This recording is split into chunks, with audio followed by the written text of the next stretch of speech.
ভারতের সাথে নিউজিল্যান্ডের ফাইনাল হলো, যেখানে নিউজিল্যান্ড একবারের জন্য বললো না যে ভারত চুরি করেছে, কিন্তু আমাদের পার্শ্ববর্তী কিছু দেশের মানুষজন, কিছু পরিমাণ মানুষজন কমেন্ট করছে ভারত চুরি করে ম্যাচ জিতেছে। ভারতের নাকি আইসিসি, মানে আইসিসি ভারতের, Indian cricket council, not ICC, অর্থাৎ ইন্টারন্যাশনাল ক্রিকেট কাউন্সিল নয়।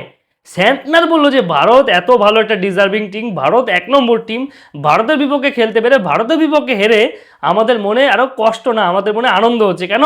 ভারতের কাছে হেরেছি, অন্য আতিপাতি টিমের কাছে হারিনি।